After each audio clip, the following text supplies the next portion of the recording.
this is going to be the first of my reviews on DC Universe Classics Series 8. And the first figure, per the title, is going to be Dr. Fate. Now, this is the Kent Nelson version.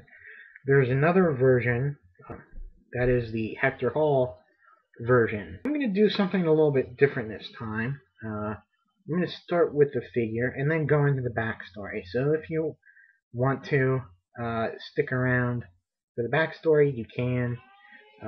If you want to just see how I feel about the figure, you can watch that and then stop.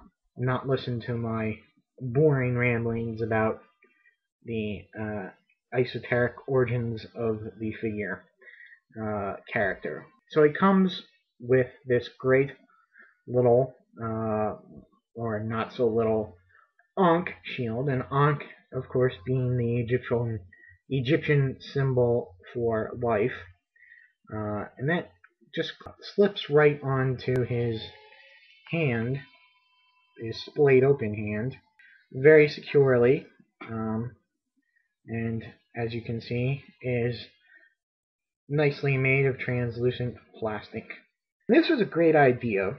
I wish they could have also included a Ankh Blast, more of an attack spell than like a defensive shield spell. Now he's got pretty much the same articulation as any DC Universe character has. Very nice boots and gloves. Enough shadowing on the body to give it a little bit of definition. Nice helmet, and those are not just painted eyes; they are actually recessed. And of course, you can see that he's got his little nice ear sculpt. One little thing is that his little epaulets here, they're usually part of the costume, this part of the build. But the way they chose to do it is they actually made them part of the rubber cape. And it's a unique solution to doing it. They could at least glued it down there. I don't know. It's a little bit of a corner cut there. The cape itself is pretty nice. It's quite stiff, not too stiff. Yeah, he's got a real loose waist joint. Maybe it's just my figure, but it doesn't take much for him to kind of flop around. He's a great figure.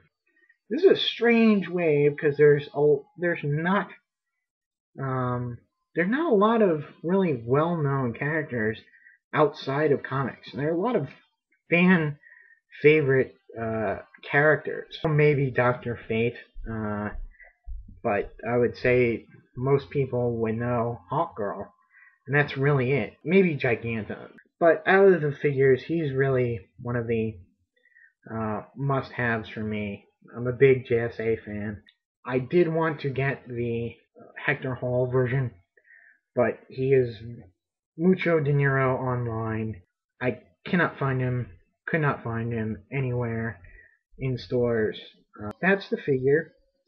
And if you want to stick around, let me ramble on about the character itself.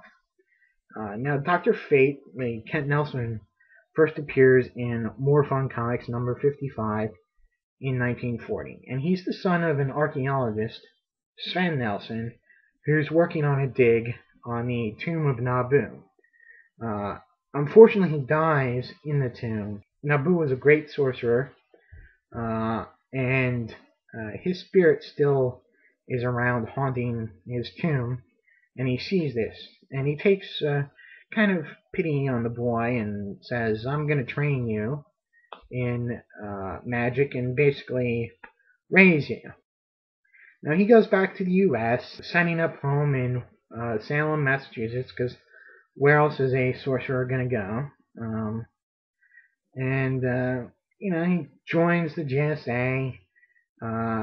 He meets Inza Kramer, who becomes his lover and assistant, and helps him go around defeating all sorts of magical threats, keeping the world safe.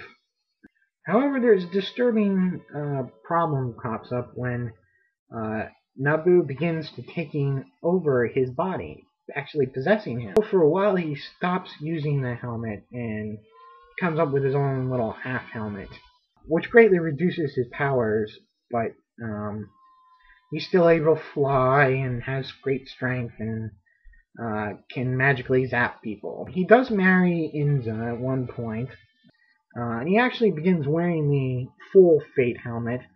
I don't know if it's he finds some way to stop Nabu from taking possession of him, or he's just okay with it.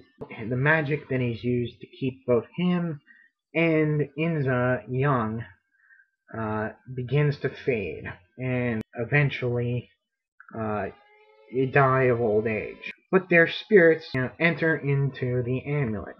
So then lots of different people become Fate. Eric and Linda Strauss, and then Kent and Inza come back to life. Extant in 0 Hour separates the souls of Inza and Kent from the amulet. The amulet and helmet passes on or is reworked by the next person who takes up the Fate mantle, which is Jared Stevens. The amulet and helmet have been reworked into a knife and some darts and some other pieces of armor. In his first outing as Fate, as he calls himself, just plain Fate, the Nelsons are actually die, and their souls are sucked back into the amulet. Jared Stevens is murdered by Mordru, trying to collect the power of Fate. And that leads us into the next Fate, which is Hector Hall. Now, Hector was the son of Carter and Shiera Hall, the Golden Age Hawkman and Hawkgirl. Being their son, he has inherited their reincarnation, power, curse, gift, whatever you want to call it. So his spirit is about to be reincarnated, and that's what sets off the brand new Justice Society, trying to find the baby who is going to become Fate before Mordru can. The actual physical baby who's going to house the soul of Hector Hall, and it's the son of Hank Hall, no relation, and Dawn Granger, who some of you might know as the first Hawk and the second Dove. Once the baby is put next to the helmet and amulet, he becomes a full adult Hector Hall. Initially, Nabu provides a lot of help and is there as a mentor and teacher to him.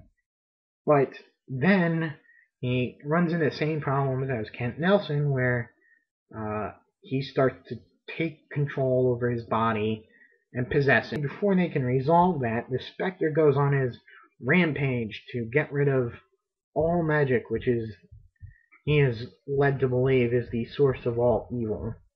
So he banishes Hector and his wife, Fury, to some snowy mountainside, probably in the Himalayas, and they're about to freeze to death when they are rescued by their son, the second Sandman from the Vertigo universe. They are brought into the Dreaming to be saved from being resurrected. And just recently, a new Kent Nelson, who is a distant relation of the first Kent Nelson, has taken up the mantle of Dr. Fate. Of course, his powers are magic-based, so he can pretty much do anything. You know? He's magic. That's his powers.